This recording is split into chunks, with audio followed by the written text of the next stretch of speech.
আসসালামু আলাইকুম, কি অবস্থা সবার? আশা করছি সবাই অনেক ভালো আছো। সো আমরা কথা বলছিলাম HSC ICT Chapter-3 number system এই পার্টের সবথেকে ইম্পর্টেন্ট পার্ট বা ইম্পর্টেন্ট টপিক, সেটা হচ্ছে সংখ্যা পদ্ধতির রূপান্তর নিয়ে। গত লেকচারে আমরা সংখ্যা পদ্ধতির রূপান্তর নিয়ে কথা বলি এবং আমরা দেখি দশমিক থেকে আমরা কিভাবে বাইনারি সংখ্যা পদ্ধতিতে রূপান্তর করব, অর্থাৎ দশমিক সংখ্যাকে আমরা কিভাবে বাইনারি সংখ্যা পদ্ধতিতে নিয়ে যাব সেই বিষয় সম্পর্কে গত লেকচারে আমরা বিস্তারিত দেখি। সো গত লেকচারে আমরা শুধুমাত্র পূর্ণ সংখ্যা কিভাবে বাইনারি করব সেটা দেখি, বাট আজকে আমরা পূর্ণ সংখ্যার পাশাপাশি ভগ্নাংশ কিভাবে বাইনারি করতে হবে সেটাও আজকে আমরা দেখে ফেলব। সো আমরা জানি দশমিক সংখ্যাকে বাইনারিতে নিয়ে যাওয়ার জন্য আমাদের নিয়মগুলো হচ্ছে পূর্ণ সংখ্যা থাকলে সেটাকে আমরা ভাগ করব, আর ভগ্নাংশ থাকলে সেটাকে আমরা গুণ করব। গত লেকচারে আমি এমএসবি এলএসবি, কেন আমরা এমএসবি বলবো, কেন এলএসবি বলবো, হ্যাঁ, এইসব বিষয় নিয়ে অনেক বিস্তারিত কথা বলি। সো যেহেতু ওটা হচ্ছে আমাদের রূপান্তরের প্রথম ক্লাস, এই কারণে ক্লাসটা একটু লম্বা হয়ে গেছে, বাট এখন থেকে যে ক্লাসগুলো হবে সেগুলো হচ্ছে শর্ট হবে, ঠিক আছে? তাহলে চলো শুরু করা যাক।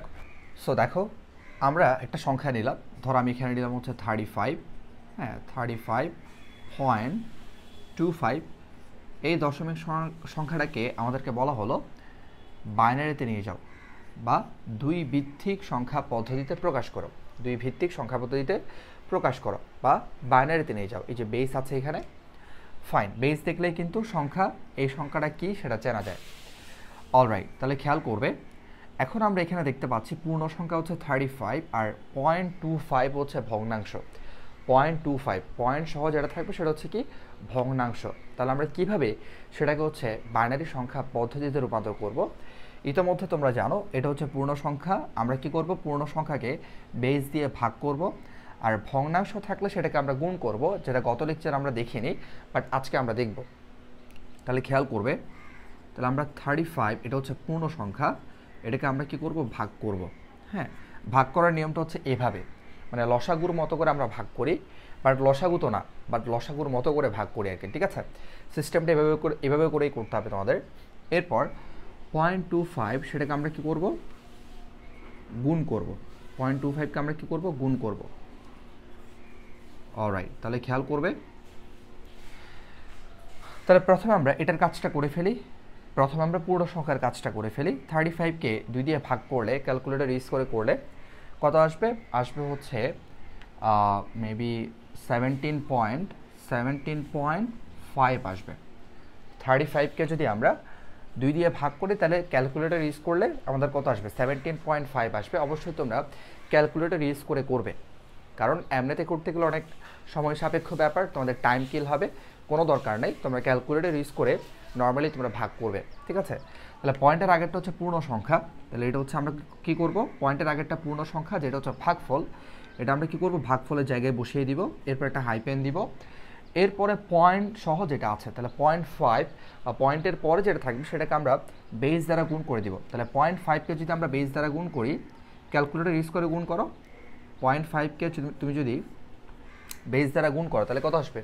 1 আসবে। ক্যালকুলেটর ইউজ করে করলেই হয়ে যাবে, ক্যালকুলেটর ইউজ করলে কাজ শেষ। তাহলে এখানে হচ্ছে আমাদের ভাগশেষ আসবে কত? 1। তো এটা হচ্ছে ভাগফলের জায়গা, এটা হচ্ছে ভাগশেষের জায়গা, মাইন্ড ইট, এই বিষয়টা খেয়াল রাখতে হবে। ওকে, এরপর আবার দেখো, আমরা যদি 17কে 2 দিয়ে ভাগ করি তাহলে কত আসবে? 17কে 2 দিয়ে ভাগ করলে আসবে মেবি 8.5 আসবে। তাহলে আমাদের ভাগফল হচ্ছে, যেটা পূর্ণ সংখ্যা সেটা হচ্ছে ভাগফল। ওকে, 0.5কে আবারও যদি তুমি কি করো, 2 দিয়ে গুণ করে দাও, বেস দিয়ে গুণ করে দাও, তাহলে ভাগশেষ বের হয়ে যাবে, কত আসবে? 1 আসবে। ফাইন, এবার দেখো 8-এর মধ্যে 2 কয়বার যায়? 4 বার যায়। 4 দুপুরে 8 নিঃশেষে বিভজ্য হচ্ছে, তাহলে এখানে 4, ভাগশেষ কিছু আসছে? আসেনি। তাহলে ভাগশেষ কিছু নাই মানে হচ্ছে কোনো সংখ্যা পূর্ণ সংখ্যা বা তোমার কোনো সংখ্যা যদি হচ্ছে নিঃশেষে বিভজ্য হয় সেক্ষেত্রে আমাদের ভাগশেষ কত আসবে? 0 আসবে। ফাইন, নিঃশেষে বিভজ্য হলে আর কি, কোনো ভাগশেষ না থাকলে। এরপর দেখো 4-এর মধ্যে 2 কয়বার যায়? 2 বার যায়, তাহলে ভাগশেষ আবার কিছু আসবে না যেহেতু নিঃশেষে বিভজ্য হচ্ছে, তাই এখানে কত আসবে? 0। এরপর দেখো 2-এর মধ্যে 2 কয়বার যায়? 1 বার যায়। 2 1-এ 2, 2-এর মধ্যে 2 কয়বার যায়? 1 বার যায়, তাহলে এখানে 1, এখানে হচ্ছে কত? 0। এখন আমরা জানি যদি আমাদের ভাগফলটা বেস থেকে ছোট হয়ে যায়, যে ভাগফল যদি বেস থেকে ছোট হয়ে যায় সেক্ষেত্রে আমরা কী করবো, এখানে একটা শূন্য বসিয়ে দিব, আর যেটা ছোট হয়ে গেছে সেটাকে আমরা এই জায়গায় লিখে দিব। তাহলে 1টাকে হচ্ছে আমরা কী করলাম, এই জায়গায় লিখে দিলাম। আমাদের একটা মাথায় রাখতে হবে একটা বিষয়, সেটা হচ্ছে পূর্ণ সংখ্যার ক্ষেত্রে আমাদের ভাগফল সবসময় শূন্য আনতে হবে। মাইন্ড ইট, এটা অনেকেই ভুলে যায়, এটা ভুলে যাওয়া যাবে না। পূর্ণ সংখ্যার ক্ষেত্রে তোমার ভাগফলটা শূন্য আনতে হবে। সব মানে যত তুমি দশমিক থেকে বাইনারিতে যাও, দশমিক থেকে অক্টালে যাও, দশমিক থেকে হেক্সাডেসিমালে যাও, যেখানেই তুমি যাও, অলওয়েজ তোমার যে পূর্ণ সংখ্যা যখন তুমি ভাগ করবা তখন তোমার ভাগফলটা শূন্য আনতে হবে। ফাইন, তাহলে এখন আমরা কী করবো, নিচ থেকে উপরে হিসাব করবো। নিচেরটাকে আমরা কী বলি ভাইয়া, এটা অবশ্যই তোমার দেখাতে হবে এভাবে করে। নিচেরটাকে আমরা বলছি MSB, মানে মোস্ট সিগনিফিক্যান্ট বিট। বাইনারির ক্ষেত্রে কিন্তু MSB LSB হয়, বাট অন্যান্য সংখ্যা পদ্ধতির ক্ষেত্রে MSB এর পরিবর্তে MSDও থাকতে পারে, নো প্রবলেম। ডিমান্ড হচ্ছে ডিজিট, ঠিক আছে, এখানে থাকবে হচ্ছে LSB। ফাইন, তাহলে আমাদের এটার কাজ শেষ। এটা একটু আমরা লিখে ফেলি তাইলে, চলো। তাহলে 1 নিচ থেকে হিসাব করবো, 1 0 0 0 1 0 0 0 1 1, অলরাইট, শেষ। এরপরে আসো 0.25, এটাকে যদি আমরা 2 দিয়ে গুণ করি, আমরা জানি আমরা পূর্ণ সংখ্যা ভাগ করি, আর ভগ্নাংশ যেটা থাকবে পয়েন্টের পর সেটাকে আমাদের কী করতে হবে, গুণ করতে হবে। দশমিকের বেস তো কখনো কাজে লাগবে না, তাহলে যেই সংখ্যা পদ্ধতিতে আমরা নিয়ে যাব সেটার বেস দ্বারা গুণ করব। যেহেতু আমরা বাইনারিতে নিয়ে যাচ্ছি তাই এটার বাইনারি বেস দ্বারা গুণ করলাম। তাহলে 0.25কে তুমি যখন গুণ করবা 2 দ্বারা তখন কত আসবে, ক্যালকুলেটর ইউজ করে করো, তখন তোমার আসবে হচ্ছে 0.5 আসবে। ক্যালকুলেটর ইউজ করে করলে 0.5 আসবে। তাহলে খেয়াল করো তো 0.5-এর পূর্ণ সংখ্যা কোনটা, ভগ্নাংশ কোনটা? এই যে পয়েন্টের আগেরটা হচ্ছে পূর্ণ সংখ্যা, তাহলে 0 হচ্ছে পূর্ণ সংখ্যা। তাহলে পূর্ণ সংখ্যা তুমি কি করবে, এই জায়গায় বসাবে। আর ভগ্নাংশ কত আছে, 0.5। এখানে এই যে পয়েন্টের আগে কিছু নাই মানে হচ্ছে শূন্য আছে, তুমি এটা ধরে নিবা, ঠিক আছে। তাহলে পয়েন্টের আগে আমরা শূন্যটা এখানে বসিয়ে দিলাম, এটা হচ্ছে পূর্ণ সংখ্যার জায়গা। পূর্ণ সংখ্যা বসানোর জায়গা হচ্ছে এটা, আর পয়েন্টের জায়গাটা তুমি এখানেই বসাবা, পয়েন্টের জায়গায় বসাবা, ঠিক আছে। ফাইন, তাহলে পয়েন্ট আমরা এখানে 0.5 লিখলাম। আবার দেখো, আবার গুণ করব। তাহলে 0.5কে যদি আমরা আবার গুণ করি কত আসবে, 1 আসবে। দেখো তো এখানে কোনো ভগ্নাংশ আছে, নাই। কোনো পয়েন্ট আছে, নাই, শুধুমাত্র 1 চলে আসছে, কোনো পয়েন্ট নাই, কিছু নাই। যদি এরকম সরাসরি একটা সংখ্যা চলে আসে, এটা হচ্ছে একটা পূর্ণ সংখ্যা, যদি কোনো পয়েন্ট না থাকে এটা একটা পূর্ণ সংখ্যা, তাহলে পূর্ণ সংখ্যার তুমি কি করবা, সিম্পলি 1 যেটা তোমার আসছে সেটাকে তুমি পূর্ণ সংখ্যার জায়গায় বসিয়ে দিবা, এটা হচ্ছে পূর্ণ সংখ্যা। তাহলে ভগ্নাংশ কিছু আসছে, ভগ্নাংশ কিছু আসে নাই, তাহলে তুমি এখানে কি দিবা, 0 দিবা। তাহলে তোমার একটা বিষয় মাথায় রাখতে হবে, আমরা জানি পূর্ণ সংখ্যা যখন আমরা ভাগ করি সেক্ষেত্রে আমাদের ভাগফলের জায়গাটা 0 আনতে হয়, আর যখন তুমি কোনো ভগ্নাংশ গুণ করবা, বাইনারিতে নিয়ে যাওয়ার জন্য তুমি যখন কি করবা, কোনো ভগ্নাংশকে গুণ করবা, বা অক্টালে নিয়ে যাওয়ার সময় তুমি যখন দশমিক থেকে যখন যাচ্ছ আর কি, যখন তুমি ভগ্নাংশকে গুণ করবা, যার বেস দিয়ে তুমি গুণ করো না কেন, তোমার হচ্ছে মাথায় রাখতে হবে ভগ্নাংশের জায়গাটাতে 0 আনতে হবে, ভগ্নাংশের জায়গাটাতে কি আনতে হবে, 0 আনতে হবে, ঠিক আছে। তো আশা করি ব্যাপারটা তোমাদের কাছে ক্লিয়ার। তবে দেখবা মাঝে মাঝে এরকম 0 নাও আসতে পারে, সেক্ষেত্রে ঘাবড়ানোর কোনো দরকার নাই। যদি তোমার এখানে 0 না আসে, তুমি এরকম 3টা করবা। ধরো তুমি 0.5 দিলা, সামহাও এখানে আরেকটা কিছু আসলো, পয়েন্ট দিয়ে আরেকটা কিছু আসলো, এরপর আবার করলা, আবার পয়েন্ট দিয়ে সামথিং কিছু আসলো, বাট তোমার কি আসছে না, 3টা করার পরেও তোমার যেই ভগ্নাংশের জায়গাটা সেখানে 0 আসছে না, বা পূর্ণ সংখ্যা আসছে ঠিকই বাট ভগ্নাংশও চলে আসতেছে, সেক্ষেত্রে তুমি 3টা নিয়ে ক্লোজ করে দিবা, কারণ ওই ভগ্নাংশ মানে পয়েন্টের পরে সংখ্যাগুলো আসতেই থাকবে। ছোট্ট একটা এক্সাম্পল দিয়ে তোমাদেরকে বোঝালে আরও ক্লিয়ার হবে। ধরো আমি তোমাদেরকে বললাম যে পয়েন্ট ধরো 125, ঠিক আছে, এটাকে তুমি গুণ করলা, ধরো তুমি 2 দিয়ে গুণ করলা, জাস্ট আমি র্যান্ডম তোমাদেরকে বোঝানোর জন্য এটা দেখাচ্ছি। ধরো এখানে একটা কিছু আসছে, এখানে আবার পয়েন্ট আসছে, ধরো 5 6, আবার গুণ করলা তুমি, ধরো এখানে তোমার 1 মনে করো এখানে আসছে 5 6, ঠিক আছে। ধরো এখানে আবার 0 আসছে, কথার কথা আর কি, আমি জাস্ট এমনি দেখাচ্ছি। ধরো এখানে আবার তোমার কি পয়েন্ট দিয়ে কিছু আসছে সামথিং, ধরো 35, হ্যাঁ, আবার গুণ করলা। সো এরকম চলতেই আছে। তো তুমি কি করবা, যদি তোমার ভগ্নাংশের জায়গাটা থেকে 0 না আসে, তুমি 3টা পর্যন্ত নিয়ে ক্লোজ করে দিবা, আর করার দরকার নাই। ক্লিয়ার? ওকে। আর না বুঝলে আমাকে কমেন্টে জানাবা। তাহলে আমি পরবর্তী ক্লাসে সেটা ক্লিয়ার করে দেবো। ফাইন, তাহলে আমরা কি করব এখন ভগ্নাংশ যেটা বের করলাম এটা আমরা কিভাবে হিসাব করব। পূর্ণ সংখ্যার নিচ থেকে, পূর্ণ সংখ্যার ক্ষেত্রে আমরা নিচ থেকে উপরে হিসাব করি যেটা বের হয়, আর ভগ্নাংশের ক্ষেত্রে আমরা কিভাবে হিসাব করব, ভগ্নাংশের ক্ষেত্রে আমরা হিসাব করব উপর থেকে নিচে। এটা একটু আমি আরও কাছে লিখি, আমার জন্য একটু সুবিধা হয়। LSB আমরা কি করব, এটা উপর থেকে নিচে হিসাব করব, ঠিক আছে। তাহলে উপরেরটা হবে MSB আর নিচেরটা হবে হচ্ছে LSB। যেটা প্রথম সংখ্যা সেটা হচ্ছে কি হবে MSB আর শেষের সংখ্যাটা হবে LSB। তাহলে দেখো পূর্ণ সংখ্যার ক্ষেত্রে আমাদের প্রথম সংখ্যা ছিল এটা, নিচ থেকে হিসাব করব সব সময়, এই বিষয়টা তো অনেকেই গুলিয়ে ফেলে। সো এটা প্রথমে যেহেতু তুমি হিসাব করবা, এটা হচ্ছে MSB, নিচ থেকে উপরে যাচ্ছ এই জন্য প্রথমটা MSB, লাস্টেরটা হচ্ছে LSB।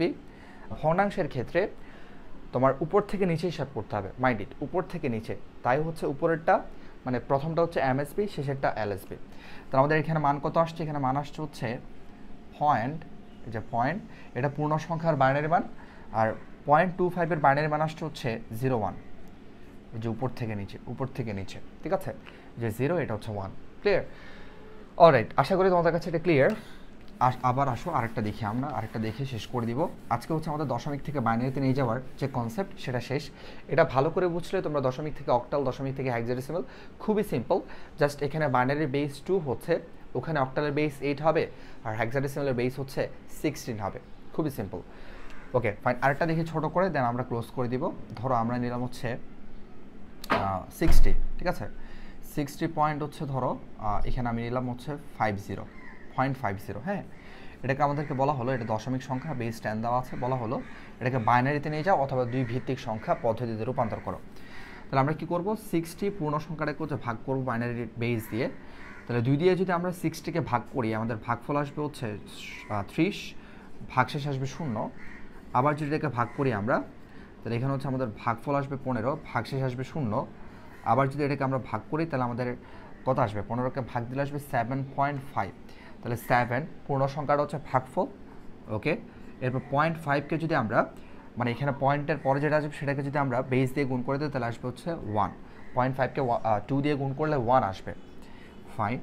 এরপর আমরা 7কে যদি 2 দিয়ে ভাগ করি তাহলে কত আসবে, তাহলে আসবে হচ্ছে 3.5। তাহলে 3 হচ্ছে আমাদের ভাগফল, আর 0.5কে 2 দিয়ে গুণ করলে, মানে বেস দ্বারা গুণ করলে আসবে 1, ফাইন। এবার 3-এর মধ্যে 2 কয়বার যাই, 3-এর মধ্যে 2 একবার যাই, 3 একে 3। আবার কত থাকবে, আবার হচ্ছে ভাগশেষ আসবে 0.5। তাহলে 0.5কে যদি আমরা 2 দিয়ে গুণ করি 1 আসবে। তোমরা ক্যালকুলেটর ইউজ করে খুব সহজেই করে ফেলতে পারবে, ঠিক আছে। 3কে 2 দিয়ে ভাগ করলে আসবে 1.5। তাহলে 1 হচ্ছে আমাদের পূর্ণ সংখ্যা, এই জন্য ভাগফল এটা, ভাগফলটা দেখলাম। 0.5কে 2 দিয়ে গুণ করলে 1 আসবে ভাগশেষ। তাহলে আমরা দেখতে পাচ্ছি বেস থেকে যখন ভাগফলটা ছোট হয়ে যাবে আমরা সিম্পলি 0 দিব, যেটা ছোট হয়ে গেছে, এই যে যেটা ছোট হয়ে গেছে সেটাকে আমরা এখানে এনে দিব। তাহলে 1টাকে হচ্ছে আমরা এই জায়গায় নিয়ে আসলাম, খুবই সিম্পল। তাহলে 60 এর যে বাইনারি মান সেটা আমরা বের করে ফেললাম। আমরা কি করব, নিচ থেকে উপরে হিসাব করব, রাইট, নিচ থেকে। তাহলে নিচেরটা হবে হচ্ছে MSB আর উপরেরটা হবে হচ্ছে LSB। অলরাইট, এখন আসো আমরা ভগ্নাংশের কাজটা করে ফেলি। তাহলে ভগ্নাংশ থাকলে আমরা কি করব, গুণ করব। তাহলে আমরা কি করব, এই যে 2 দিয়ে গুণ করব, ওকে।